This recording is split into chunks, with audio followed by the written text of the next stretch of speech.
દૂર શું, નજીક શું? આ ગીતમાં એક અજબ આશાવાદ વ્યક્ત થયો છે. જે સફરે નીકળે છે એને દૂર કે નજીકના ભેદ રહેતા નથી. એને માટે તો સફરનો આનંદ જ મુખ્ય છે એવો ભાવ આ ગીતમાં રજૂ થયો છે. આ ગીત જીવનરૂપી યાત્રામાં સતત આગળ વધતા રહેવાની પ્રેરણા આપે છે. છોને છોડે એ ભૂમિના કિનારા, ને શહેરના મિનારા, કે હોડીને દૂર શું, નજીક શું? જ્યારે વ્યક્તિ સાહસ માટે નીકળે છે ત્યારે તેણે જમીનનો કિનારો અને શહેરની સુરક્ષિતતા મિનારા છોડવા પડે છે. જે હોડી મધદરિયે નીકળી પડી છે તેના માટે હવે કિનારો કેટલો દૂર છે કે કેટલો નજીક તેનો કોઈ અર્થ નથી, બસ હવે પ્રવાસ જ મુખ્ય છે. એક વાર સઢ ભર્યા ફૂલ્યા, ને વાયરા ખુલ્યા, કે હોડીને દૂર શું, નજીક શું? એકવાર સાનુકૂળ પવન ફૂંકાવા લાગે અને હોડીના સઢ હવામાં લહેરાવા લાગે ત્યારે મુસાફરીમાં વેગ આવે છે.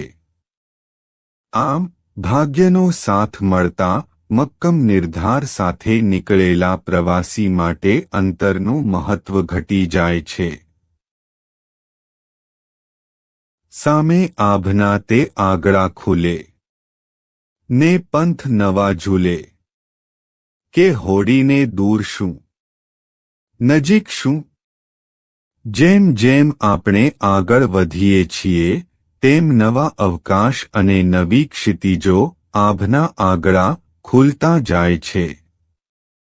નવા માર્ગો સામે દેખાય ત્યારે મંજિલ દૂર છે કે નજીક તેનો વિચાર કરવાને બદલે નવી દિશાઓને માણવી જોઈએ. તેના પહોળા પાલવ દૂર ફરકે, ને ઝીણું ઝીણું મરકે, કે હોડીને દૂર શું, નજીક શું? મંજિલ કે લક્ષ્ય જાણે દૂરથી પોતાનો પાલવ લહેરાવીને આપણને બોલાવી રહ્યું હોય અને મંદ સ્મિત કરી રહ્યું હોય તેમ લાગે છે.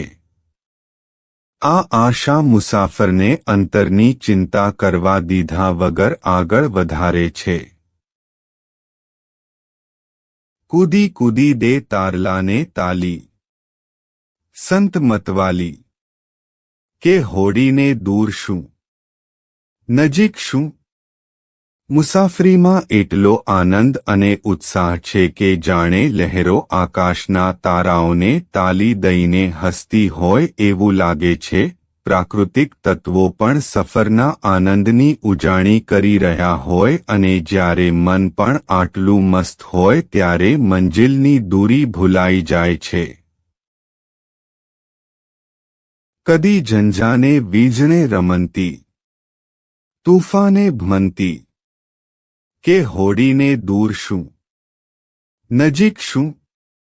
સાહસની સફરમાં ક્યારેક તોફાન કે વાવાઝોડું ઝંઝા પણ આવે, પરંતુ જે હોડી પવન સાથે રમતા શીખી ગઈ છે અને તોફાનમાં પણ અડગ રહી શકે છે તેને કોઈ અવરોધ કે પડકાર રોકી શકતો નથી. એ તો સરખા સ્મોવડાને ભેટે, ત્રિકાળને ત્રિભેટે, કે હોડીને દૂર શું, નજીક શું? મુસાફરીમાં જીવનરૂપી હોડી સમયના વહેણ, ભૂત, ભવિષ્ય અને વર્તમાન સાથે તાલ મિલાવે છે. જ્યારે જીવનનો પ્રવાહ બ્રહ્માંડના ક્રમ સાથે મળી જાય ત્યારે સમય અને અંતર ગૌણ બની જાય છે, સફર સફળ બની જાય છે.